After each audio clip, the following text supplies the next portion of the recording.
അധികാരത്തിൽ വന്നിട്ടുള്ള ഗവൺമെൻറ് 97 മുതൽ അത് 2 ഹെക്ടറാക്കി വർദ്ധിപ്പിക്കുകയും അതിൽ ഇടതുപക്ഷ ജനാധിപത്യ മുന്നണിയും അതുപോലെ തന്നെ ആ സർക്കാരും അതിൻ്റെ ഭാഗമായി പ്രവർത്തിച്ച ഇടതുപക്ഷ ജനാധിപത്യ മുന്നണിയുടെ ഭാഗമായി പ്രവർത്തിച്ച അതിൻ്റെ നേതൃത്വനിരയിലുള്ള കെ കൃഷ്ണൻകുട്ടിയേട്ടനുമെല്ലാം ഈ ചിറ്റൂർ മണ്ഡലത്തിലെ തർക്കപ്രദേശമായ പച്ചക്കറി അതുപോലെ തന്നെ ആ കാട്ടുവിളകൾ അതുപോലെ തന്നെ നെൽകൃഷിക്കെല്ലാം ഒതുങ്ങുന്ന രൂപത്തിലുള്ള 2 ഹെക്ടർ വരെ എന്ന് പറഞ്ഞാൽ 5 ഏക്കർ കൃഷി വരെ സൗജന്യമായി വൈദ്യുതി അനുവദിച്ചത് കേരളത്തിലെ ഇടതുപക്ഷ ജനാധിപത്യ മുന്നണി ഗവൺമെൻറ്റാണ്.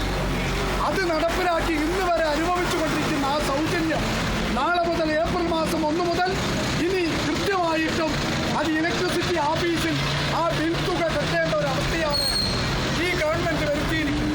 ഇന്നലെ വരെ റവന്യൂ വകുപ്പ് അതുപോലെ തന്നെ ഇലക്ട്രിസിറ്റി വകുപ്പുമെല്ലാം ഈ ചാർജ് എടുക്കുന്നത് കൃഷി വകുപ്പ് കൃത്യമായിട്ട് റവന്യൂ വകുപ്പ് അനുവദിച്ചു കൊടുക്കുന്ന പണം തുറന്നു വച്ചിരിക്കുകയാണ് ഇന്ത്യ ഭരിക്കുന്ന UPA ഗവൺമെൻറ്.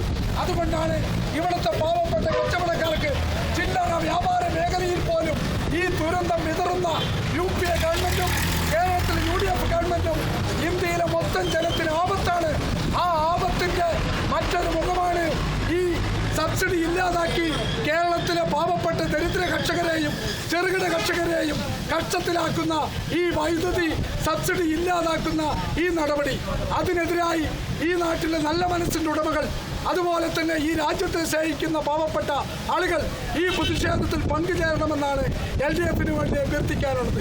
ഇത് പറയുമ്പോൾ തന്നെ കേരളത്തിലും ഇന്ത്യയിലും നടക്കുന്ന ഒരു വലിയ പൊതുപോരാട്ടം, ആ പോരാട്ടം ഇന്ത്യൻ ജനത എങ്ങനെ ചിന്തിക്കണമെന്ന് തീരുമാനിക്കുന്ന പോരാട്ടമാണ് 16ാം ലോക്സഭാ തെരഞ്ഞെടുപ്പ്.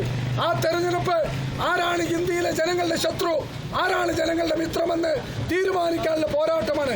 കോൺഗ്രസിന് ലഭിക്കാത്ത നാണയമായി മാറിയിരിക്കുന്ന ഇന്ത്യയിലെമ്പാടും രാഹുൽ ഗാന്ധിക്ക് ചിദംബരത്തിന് മത്സരിക്കാൻ പോലും അവകാശം നഷ്ടപ്പെടുന്ന രൂപത്തിലേക്ക് കോൺഗ്രസ് മാറിയിരിക്കുന്നു. ഇന്നലെ നിങ്ങൾ കണ്ടു പത്രത്തിൽ ഒരു വാർത്ത, ഇന്ന് നമ്മളെല്ലാം വായിച്ചതാണ്. കോൺഗ്രസിലെ UPയിലുള്ള മീററ്റിലുള്ള ഒരു വലിയൊരു MLA സിനിമാ നടി നഗ്മ എന്ന് പറയുന്ന ഒരു പെൺകുട്ടിയെ കടന്നു കയറി ചുംബനം വയ്ക്കുന്ന ഒരവസ്ഥയാണ് കോൺഗ്രസിന്റെ പാരമ്പര്യം. ഈ രൂപത്തിലേക്ക് കോൺഗ്രസ് തരം താണിരിക്കുന്നു. കോൺഗ്രസിന്റെ പാർട്ടി ഓഫീസിൽ തൂപ്പുകാരിയെ കൊലപ്പെടുത്തി കുളത്തിലേക്ക് വലിച്ചെറിയുന്ന കോൺഗ്രസ് കേരളത്തിലെ പാവപ്പെട്ട ആളുകളോട് എങ്ങനെയാണ് വോട്ട് ചോദിക്കുക? അതുകൊണ്ട് തന്നെ മതവും വിശ്വാസവുമെല്ലാം നമുക്ക് എല്ലാവർക്കുമുണ്ട്.